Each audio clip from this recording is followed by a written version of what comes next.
The rear or the aft end of the boat, turning up the water. And on day 5, we're about to go in the inside passage of Chile.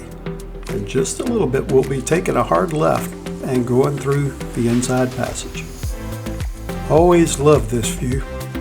Listening to the water going by, seeing the power of the ship. It's just relaxing to look off into the distance.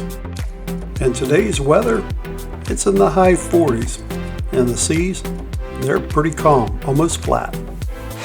And you can always tell the rocking of the ship by looking at the pool. A little rocky today, but not too bad.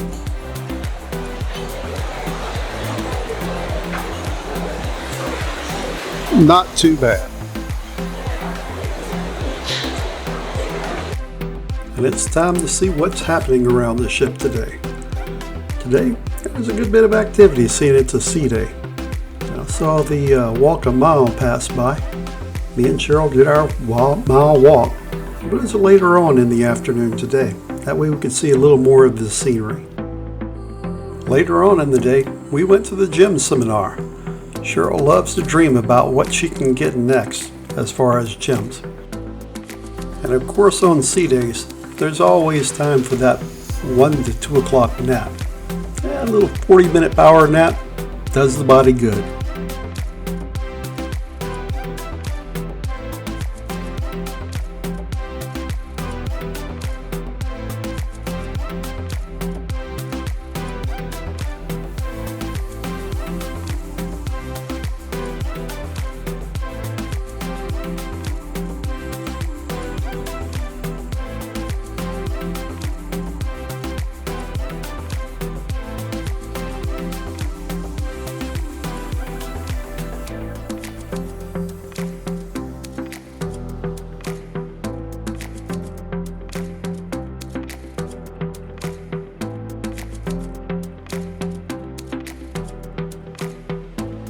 Every day at noon, the captain comes on the intercom and gives us an update on the ship's position, the weather, the depth, and how fast we're going. It's always interesting to listen, and I happen to record it today.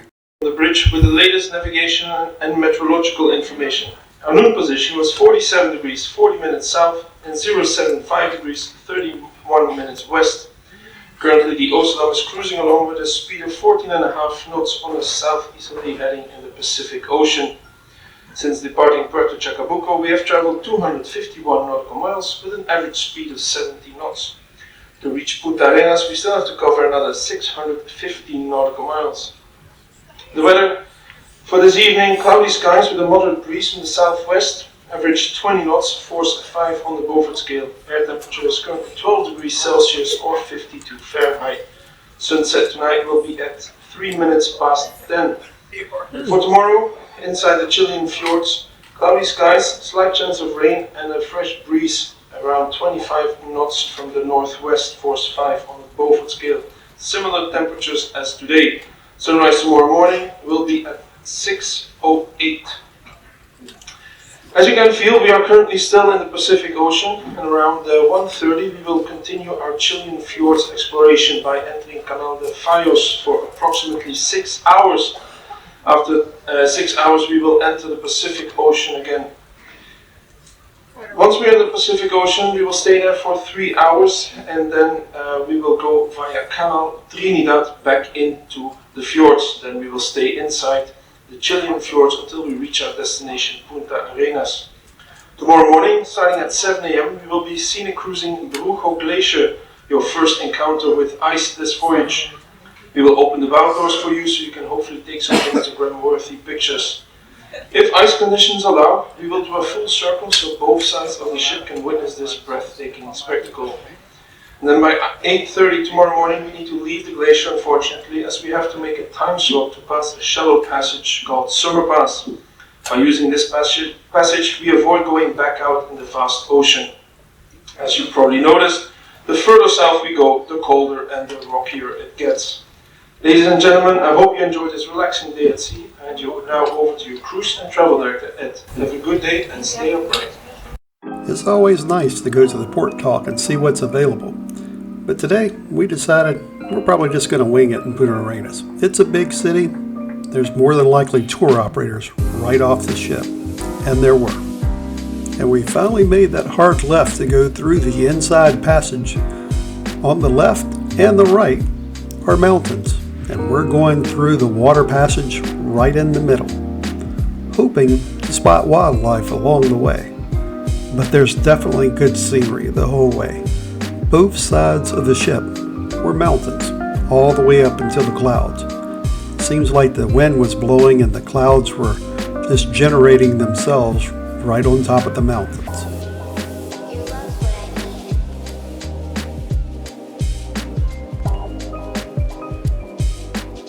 And right on cue as we go through the fjords, we started seeing wildlife. The first thing were these, couldn't tell if they were seagulls or albatross, sitting down on the water and looking at the scenery. And as I was looking at the scenery, I heard a splash in the water and looked down and saw another one. It happened to be a school of dolphins we were going through. And whenever I say a school, it was probably 30 or 40 of them at least, jumping out of the water. They were having a grand old time. For a while, it looked like they were playing a game of who could jump the highest. And then you could see the mamas with the babies jumping right along next to them, just following the wake of the ship, probably 50 to 100 yards off the edge, jumping in the wake. I was on the side of the ship hoping to see wildlife. But this shows how that wildlife could just jump up at any moment and surprise you. And I was happy to see it. I had my binoculars out and we were passing those around. Sometimes you're looking so you could remember everything, and then you think, I could take pictures so everybody could see. So here's a few pictures that I took. And they were awesome. A little bit better than I was expecting.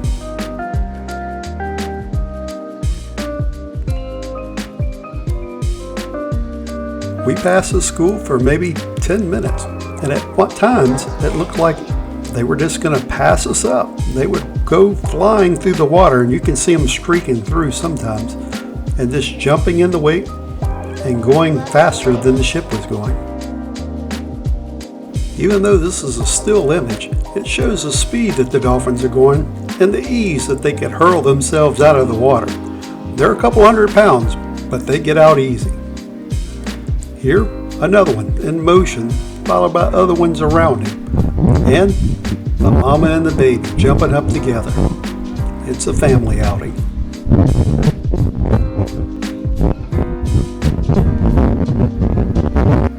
And as fast as the dolphins appeared, they're gone. It's like they sent out a signal and told everybody to stop following the ship and go back ashore. So we were left looking at nature again, hoping to see more wildlife, and watching the clouds look like they formed right on top of the mountains. And as you look at this video, notice off on the banks, there are no houses, there are no boats, there's not any sign of life whatsoever. This is the most remote place on Earth.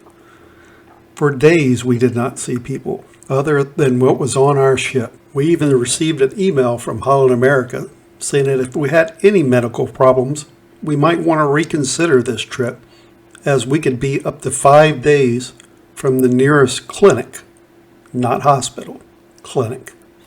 Other than the doctors on the ship, if anything happens, you're on your own.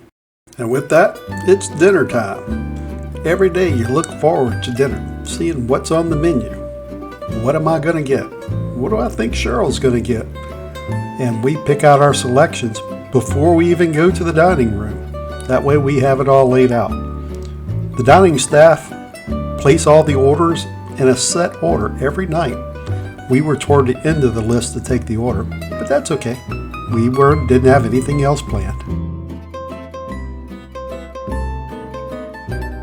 For appetizers, I had crab cakes, and Cheryl, she had the zucchini bisque. For entrees, Cheryl had the roasted chicken, and of course I had to have the prime rib with mushrooms. dessert, Cheryl had the raspberry tart, and I had the hazelnut mousse cake with no sugar added, because I'm watching my sugar. I took a quick step outside to make sure there was no wildlife on our way to the show. Tonight, a flutist.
And I have to take a couple more looks at the amazing dolphins that we saw today. They were acrobats. Hopefully you liked today's show, and if so, hit like and subscribe. That way you can see all the shows whenever that they come out. We still have a few more days of Antarctica, so hopefully you've subscribed.